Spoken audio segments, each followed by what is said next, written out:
following content is for mature audience only. It contains strong language, violence, blood. Viewer discretion is advised. Hi guys, welcome back to another video. आज हम लोग बात करने वाले हैं true crime case of India के बारे में। और मैंने कुछ दिन काफ़ी केसेस के बारे में पढ़ा और मुझे जो डिस्टर्बिंग केसेस लगे मैंने उन्हें लिया है। Without wasting any further time let's get started.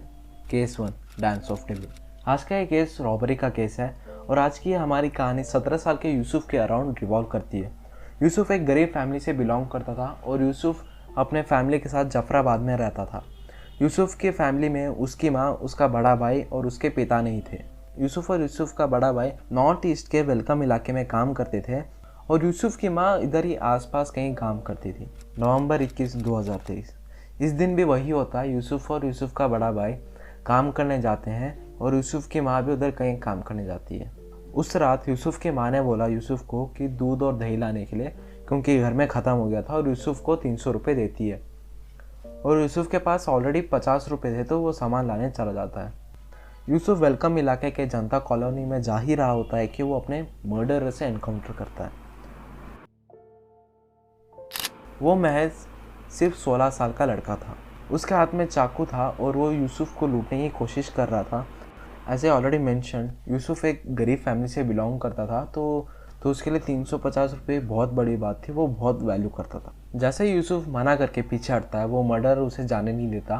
Yusuf को चोक करके अनकॉन्शियस कर देता है और उसे वो लूटने की जगह उसे जनता कॉलोनी के एलेवे में घिसट कर ले जाता है और उस पर बार बार चाकू से स्टैब करने लगता है और उसे 50 से 60 बार स्टैब करने के बाद और उसका बेरहमी से गला काटने लग जाता है और फिर बार बार किक करता है। एट द एंड वो यूसुफ के पॉकेट से पैसे चुरा कर भाग जाता है। रात के 11:15 को नॉर्थ ईस्ट की पुलिस को कॉल आता है इस इंसिडेंट के बारे में। पुलिस जब सीन पर अराइव करती है तो वो जल्दी से यूसुफ को गुरु तेज बहादुर ऑफिस ले जाती है, पर यूसुफ हॉस्पिटल में जाते ही उसे डेड डिक्लेयर कर दिया जाता है।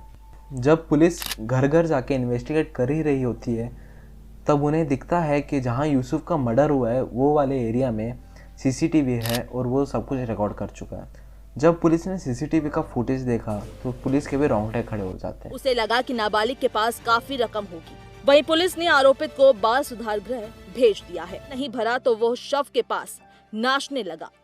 वीडियो में देखा जा सकता है कि उसने कुछ लोगों को, शायद जो उसका विरोध कर रहे थे, उन्हें भी चाकू दिखाकर वहां से हटने को कहा।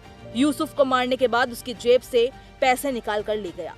राहगीरों जैसे कि आप देख सकते हैं, यूसुफ को मार कर वो यूसुफ के ऊपर नाच रहा था जैसे कि उसे किसी ने पोजेस कर लिया हो। उसको ज़रा सा ही पछतावा नहीं था। इट्स लाइक कि उसने कुछ अचीवमेंट किया उसे मार के।